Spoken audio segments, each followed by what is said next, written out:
Hello everyone, welcome back to my channel. কেমন আছো সবাই? আশা করছি সবাই খুব ভালো আছো। তো আজকে আমি শেয়ার করতে যাচ্ছি Volini pain relief spray review. তো এই ভলিনি স্প্রে সম্পর্কে আছে ডিটেলস আমি তোমাদেরকে বলবো। এটা থেকে আমরা কতটা উপকার পেতে পারি এবং এটা কতটা কার্যকরী সেটা আমরা জানবো এবং তোমাদের সাথে আমি শেয়ার করব। আর এটা কখন কিভাবে ইউজ করবে সেটাও আমি তোমাদেরকে শেয়ার করব। এটা আমি আমার এক্সপিরিয়েন্স তোমাদের সাথে শেয়ার করছি, তোমরা স্কিপ না করে পুরো ভিডিও দেখতে থাকো। তো চলো ফার্স্ট এর প্যাকেজিং দিয়ে শুরু করি। তো এটা কিন্তু ঠিক এরকম একটা লম্বা টিনের একটা কন্টেনারে আসে এই যে স্প্রেটা।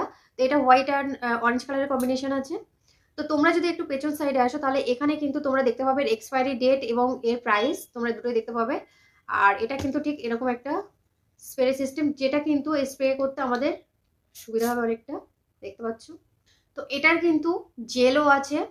তো জেলটা ইউজ করলে কি হয়, অনেক সময় আমাদের জেলটা ইউজ করলে জেলটাও কিন্তু ভালো, কিন্তু জেলটা ইউজ করলে কি হয় একটু কাজটা হয়তো ধীরে হয়। তো এটা 60 গ্রামের, এটার প্রাইস হচ্ছে 220 টাকা।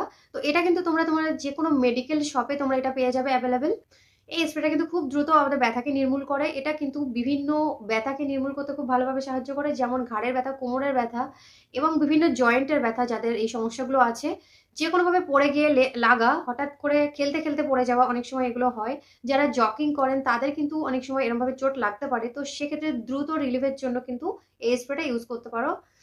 খুবই কার্যকরী এবং বেস্ট প্রোডাক্ট আমি বলবো। বিভিন্ন ধরনের প্রোডাক্ট আছে হয়তো, বাট আমার কাছে কিন্তু বেস্ট এই ভলিনি স্প্রেটা। তো এটা লাগানোর পরে কিন্তু কোনো মাসাজের কোনো ব্যাপার নেই। এটা তোমরা ডিরেক্ট যেখানে ব্যথা পাবে সেখানে জাস্ট একটু স্প্রে করে নেবে, তাহলেই কিন্তু হয়ে যাবে। এটা কিন্তু অবশ্যই বাচ্চাদের থেকে দূরে রাখবে। আর যদি ভিডিও থেকে একটু হেল্পফুল হয়ে থাকো, তোমাদের যদি ভালো লেগে থাকে, তাহলে অবশ্যই একটা লাইক করে চ্যানেলটিকে অবশ্যই সাবস্ক্রাইব করে দেবে। আজকের মতো টাটা।